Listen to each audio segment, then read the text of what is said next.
Vamos falar sobre série de Fourier hoje.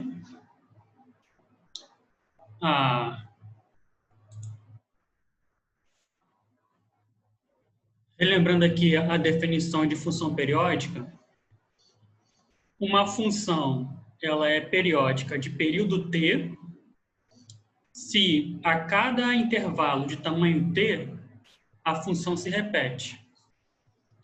Né? E aqui está um exemplo.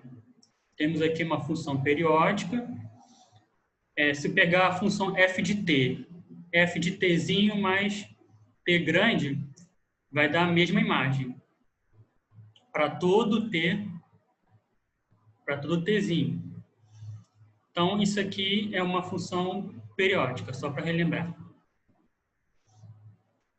E aqui, ó, mostra que as funções cosseno npt sobre L e seno pt sobre L são periódicas de período 2L sobre N. Aqui nós já sabemos que a função cosseno ela é periódica com período 2π. Então, cosseno de x mais 2π é igual a cosseno de x. Então, o que a gente pode verificar aqui?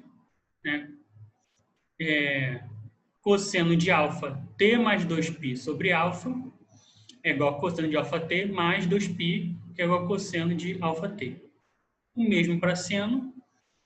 Então, alfa sendo igual a nπ sobre L, nós temos que o t grande é 2L sobre N.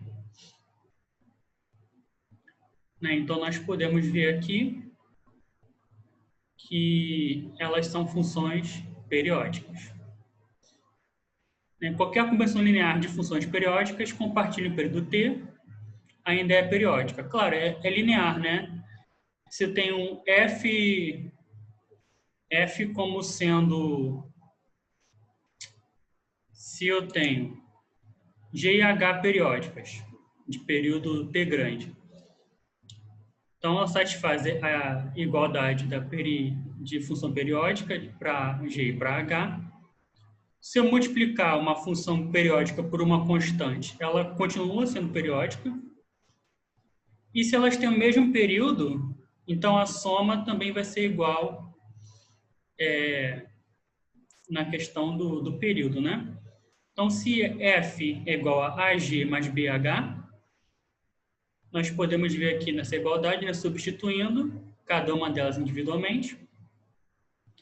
G de tzinho mais t grande é igual a g de tzinho. Então, isso aqui é igual a isso. H de tzinho mais t grande é igual a h de tzinho. Então, essa combinação linear vai ser igual a agt mais bht, que é igual a f de t.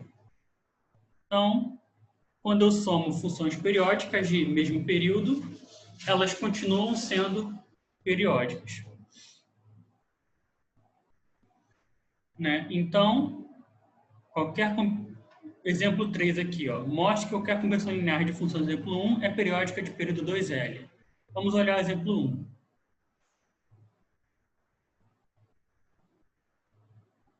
N, aqui o N é natural, né?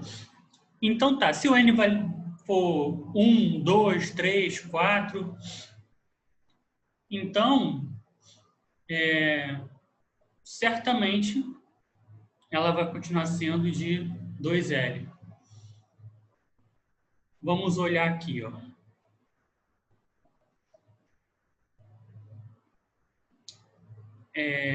Se ela tiver período 2L sobre 1 e uma outra tiver período 2L sobre 2, né, qual vai ser a diferença? A diferença é que enquanto uma função se repete uma vez, a outra se repete duas. Né? E se o N for 3, então ela se repete 3 vezes. Mas, de qualquer maneira, a cada 2L sobre N, a função vai cair no mesmo ponto. Então, ela continua valendo tendo o período 2L, né, que é o maior período dela. Então, essa função ela vai ter o que está fazendo aqui, né?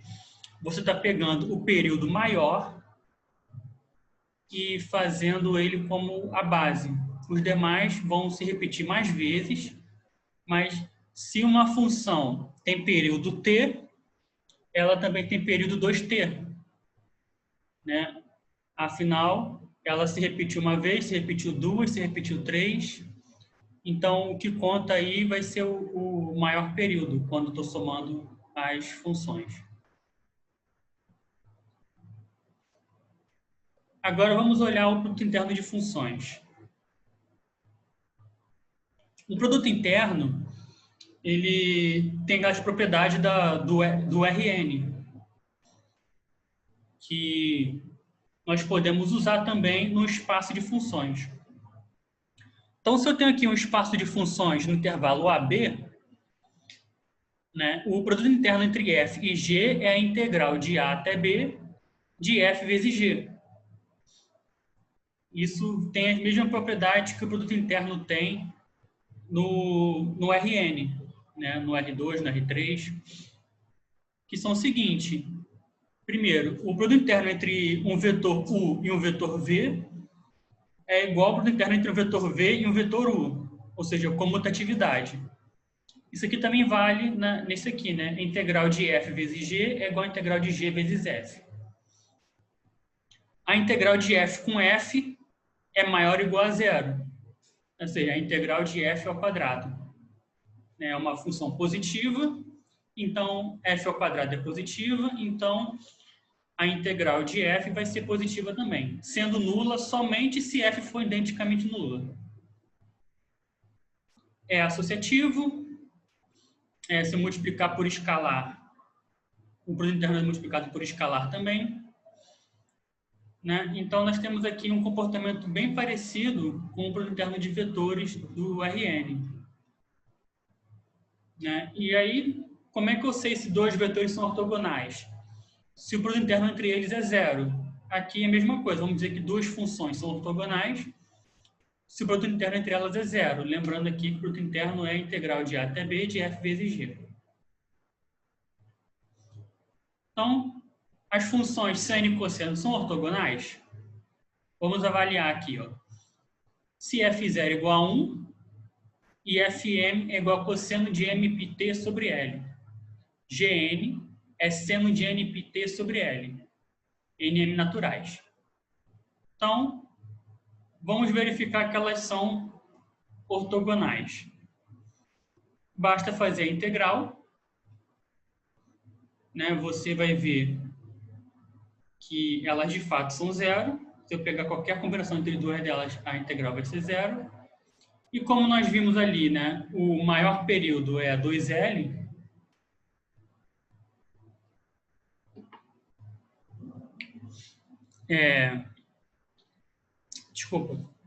o produto interno vai ser L, né? Só fazer a continha.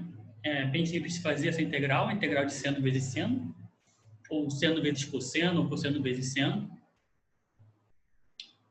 E nós vamos verificar aí que a integral de f com f, né, o que f ao quadrado vai ser L,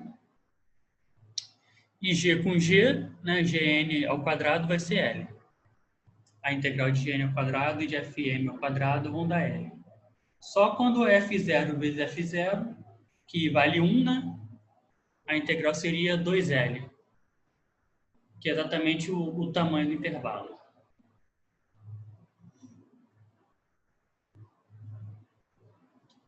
E aí são algumas identidades trigonométricas que vão ser usadas. Isso aqui já foi visto em cálculo 1, né, a integração por substituição trigonométrica, por integrais trigonométricas, né? Você faz algumas substituições de acordo com a identidade. Então, você vai ter uma função f, sendo uma soma de uma série geométrica de senos e cossenos. Você vai ter A0 sobre 2 mais somatório de n igual a 1 até infinito, AN cosseno npt sobre L mais BN seno npt sobre L. Ok, o que é isso? Isso aqui é uma soma infinita de funções onde os cosseno NPT sobre L e seno NPT sobre L, eles são autovetores, né? Ou autofunções, como nós vimos na aula passada. Eles satisfazem aquela equação diferencial que nós vimos na aula passada. Tá. E da mesma forma que você pode escrever um vetor como uma combinação linear de vetores da base, quando você está em Rn, R3, né, você pode escrever uma função como uma combinação linear de vetores dessa base de senos e cossenos. E aí se você tiver uma série convergente, você tem a sua função escrita dessa forma.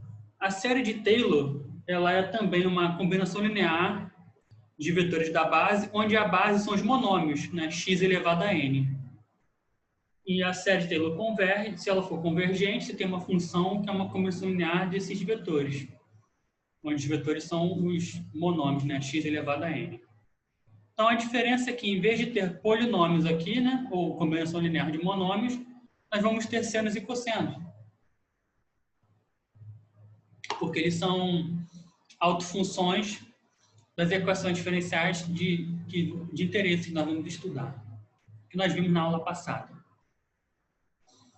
Então, quem são esses A0, AN, BN aqui? Eles vão ser as projeções da função na direção daquele vetor. Né? Você pode fazer essa analogia com R2, né? Cada coordenada é a projeção do vetor no vetor da base. E esse cara é dado por um produto interno do vetor da base com o seu vetor. Aqui é a mesma coisa, você vai ter a projeção da sua função no vetor da base, onde o vetor da base são os senos e cossenos. Então, se eu pegar aqui f e calcular o produto interno de f com um cosseno qualquer, ou um seno, nós vamos ter a projeção de f na base. Lembrando que temos que pegar o vetor da base normalizado. Então, para normalizar, divide por L. Né? Já que nós vimos aqui que o produto interno deles vão dar L, né? Dá L o produto interno. Então, se divide por L, ele fica unitário. E aí você vai ter a projeção do F na base dos senos e dos cossenos. Você vai ter a N, BN. E o A0 é a projeção de F em 1. Então, F e Fm vai dar exatamente a projeção da função f, que é descrita, né, aberta como uma série, vezes o cosseno. Tá, mas todos os senos são ortogonais a esse cosseno. E o A0 também, né, o que 1 é ortogonal a esse cosseno também.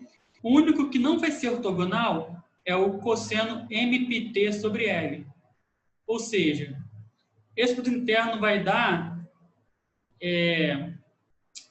cosseno MPT sobre L vezes cosseno MPT sobre L vezes AN. O AN é constante, ele pode passar para fora. E a integral de cosseno MPT sobre L ao quadrado vai dar L. Ou seja, vai ser AN vezes L. Dividindo por L, eu vou ter AN. O AN vai ser exatamente a projeção, né, do F por Fm vezes L. Então, para eu conseguir encontrar o AN, passo L para a esquerda dividindo e eu tenho a expressão para o AM. Mesma forma para o BN, trocando cosseno por seno aqui. E aí nós identificamos cada coeficiente da série de Fourier. Né? E agora vamos fazer a seguinte pergunta, né? Será que essa série converge? Que condições eu preciso para que a série seja convergente? Né? E se ela converge, de que forma ela converge? Já que é uma função convergindo, né? Ela vai convergir em que norma que ela converge? Ou que tipo de convergência? Ela vai convergir ponta a ponta? Ela vai convergir em todo lugar? E se ela for descontínua? Então, nós vamos analisar esses casos mais para frente. Então, vamos olhar exemplo 5. f de t igual a menos t, se o t estiver entre menos 2 e 0, e t entre 0 e 2. Então, é uma função v, né? Ela é uma função v. O período vai ser 4, né? A cada t igual a cada tamanho 4, o v se repete. Então, vamos determinar os coeficientes. O A0 vai ser a projeção do f no vetor 1, que vai ser exatamente 1 sobre 2, né, que o tamanho é 2L, né? L é igual a 2, então é 1 sobre L, de menos 2 a 0, menos t dt, que é exatamente o valor de f aqui, vezes 1, mais meio de 0 a 2, t vezes 1. Então vai dar 2 aqui. Então A0 vale 2. O AN vai ser o quê? 1 sobre L, integral de menos 2 a 0, menos t vezes o cosseno de npt, ou seja, a projeção do f no cosseno npt sobre 2. Mais meio de 0 a 2, t cosseno de npt sobre 2. Fazendo as contas, isso vai dar 4 sobre np ao quadrado, cosseno np menos 1, que vai dar menos 8 sobre np ao quadrado se o n for ímpar, e 0 se o n for par.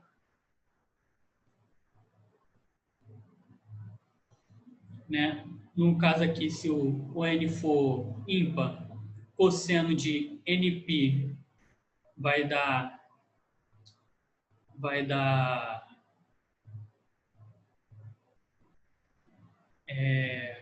menos 1, se for ímpar, né? Então menos 1 vai ficar menos 2, com 4 fica menos 8.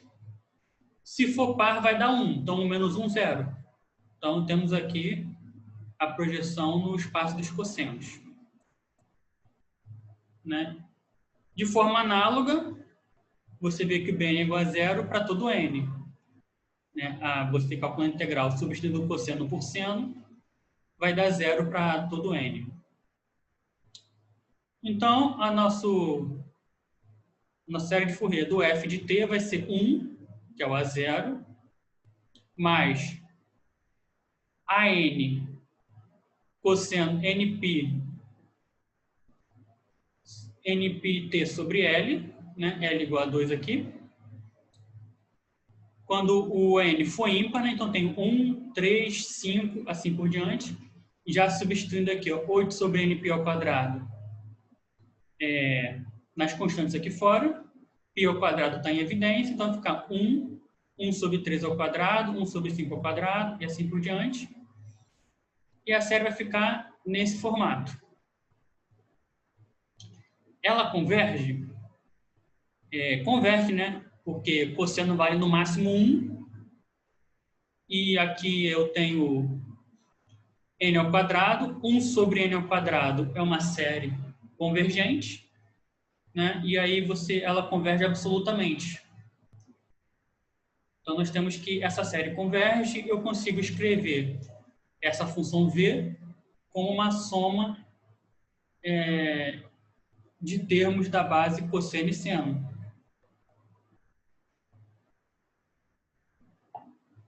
Então, recapitulando, o que eu tenho aqui? Eu tenho um produto interno definido em funções e uma base de vetores, que são as autofunções de senos e cossenos. Então, os meus coeficientes da série de Fourier são a projeção da função na base. E aí eu consigo construir esses termos aqui. Então, se a função for periódica de período 2L, eu consigo construir dessa forma uma série de Fourier convergente, determinando os coeficientes pela projeção nessa base. Alguma dúvida até aqui?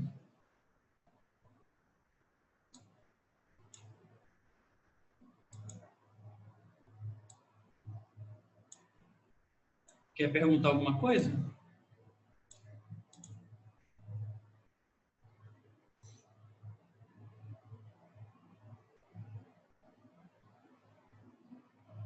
Se não, eu vou encerrar a aula aqui, ok?